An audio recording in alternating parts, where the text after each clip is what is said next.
My name's Jackie Ferrell. I'm 19 years old and I'm a freshman at Eugene Lang. I'm from Virginia, like Central Virginia, where UVA is. I'm a trans woman. I use she and her pronouns. I haven't done any like hormone therapy or anything. I just mainly I haven't done anything like sort of more permanent changes with it. I just sort of mainly with the way I present myself and the way I my lifestyle and stuff I guess have changed, but I haven't done any medical changes or anything. I was designated male at birth, and then when I was around, I sort of always felt a little off with the male designation, and when I was around 16, I really felt weird with it, and sort of by the summer after my sophomore year in high school, I was identifying more as genderqueer. I knew I wasn't a boy, but I wasn't really sure exactly what I was. And then at the beginning of my junior year of high school, I talked to this other trans woman that a friend of mine knew, and I talked to her about her experience, and a lot of it really resonated with me, and I sort of decided that I identified as a trans woman. And then I just sort of slowly came out to my friends and people around me, and then eventually my family. They were taken aback for sure.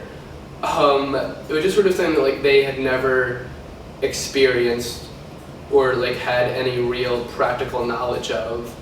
But in the sort of years since I first came out to them, I've sort of just explained it more to them, and they've done research on their own, and we've just sort of kept open communication, and they're cool. They're cool with it. They don't necessarily understand it, but they trust me, and they trust that I'm staying open with them, and they're cool with it. Yeah.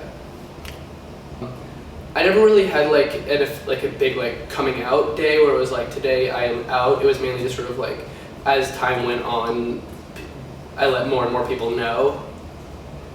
I mean, I wasn't sort of as publicly out in home as I was once I moved away.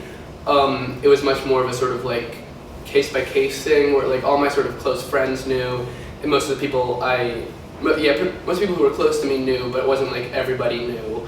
The high school I went to was really small. There was only 30 kids in it, and sort of really most of the people there knew, but people didn't, even most of the teachers knew, but it wasn't really talked about as much, and sort of on paper and stuff I was still considered a boy and everything. A lot of sort of just day by day things where it's every time somebody on the street misgenders me, calls me sir or something, it's not that bothers me a lot, but then sort of a full day of that really, by the end of the day I'm just really done. And it's a lot better now that I'm in a situation where everybody in sort of everybody in my personal sphere knows that about me and respects that about me, rather than before where it was there were only a few spaces where I felt really safe being myself.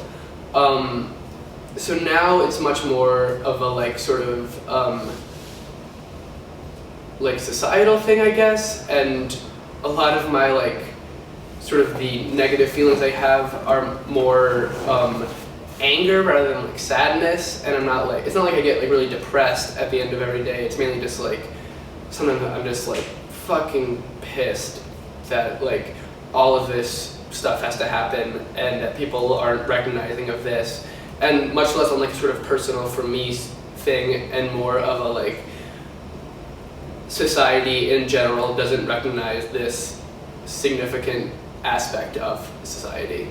But I think if people had more of an understanding of the the fact that gender and sex aren't the same, and the idea that gender is this social construct rather than a biologically determined thing. I think that's like the big first step. I guess like the thing I see the most that is wrong is this idea that like trans people are like born one gender and then change into another one, where like people will describe like a trans woman as like they were born a boy and then they became a girl, and that's not the case. It's like they were assigned a gender, and then they understood that the gender they were assigned was not correct for them. I guess the term I use for my sexuality is queer, but I think like a lot of sort of traditional terms for sexuality don't, like I really use queer because it rejects any traditional like terms for sexuality, because I think in general they sort of don't make any sense once you understand the separation of gender and sex. So like I sort of in the long term I describe my sexuality as like I like people, like whether I'm sexually attracted to someone or romantically attracted to someone is really totally, their gender or sex is totally irrelevant to that. And like I like someone and then they might be a boy, they might be a girl, they might be genderqueer, they might be something else, but that's not relevant to whether or not I'm attracted to them. I mean, like one good thing was that once I moved out here, I was able to sort of like publicly be out as trans. It was nice that like I didn't have to sort of like correct people as much on my name, because whereas like at home, people knew me as my birth name, and then I had to correct them like call me Jackie, not my birth name. Whereas here, everyone knew me. I introduced myself to them as Jackie, so there was never this sort of misconception like having to change the name I tell people know me as.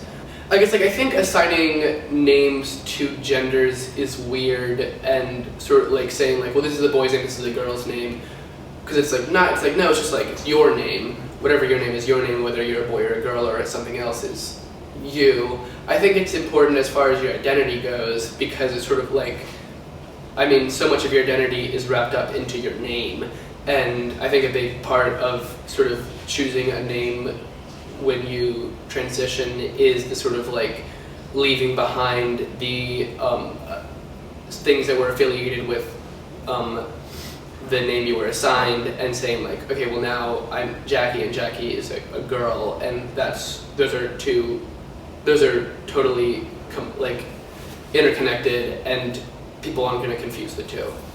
I like that I'm able to sort of have this long like full name that is very feminine and sort of has all these historical feminine connotations with it, but then a day-to-day go by Jackie, which is more casual, a little bit more gender neutral. It's short for Jacqueline, which has these sort of like traditional like feminine connotations with it, but then it can be shortened to Jackie, which is what I go by in sort of every day. I feel like personally like fits me better. I'd like to do hormone therapy eventually, but right now it's sort of just like, it's not the biggest it's not the biggest thing on my mind, and it's kind of just like I have other shit I need to deal with right now. Pretty okay with my body and everything right now, so I'm fine with putting it off until I have really the time to devote to something as important as that. I think it would be nice to have my body look more the way I'd want it to, but it's sort of like, it's the same as just like getting body modifications or something. It's like, I mean, it's a bigger deal, but like the reason I'd want to go through hormone therapy is similar to the reason I'd want like a piercing or something, in the sense that like in my mind, this is sort of the best way to physically relate how my inner self is. So I'd like to do that, but I think it's sort of like I'm a woman, I'm Jackie, that's not going to change. going through hormone therapy, getting any kind of surgeries isn't going to change that fact. It will just make me physically look more the way I feel.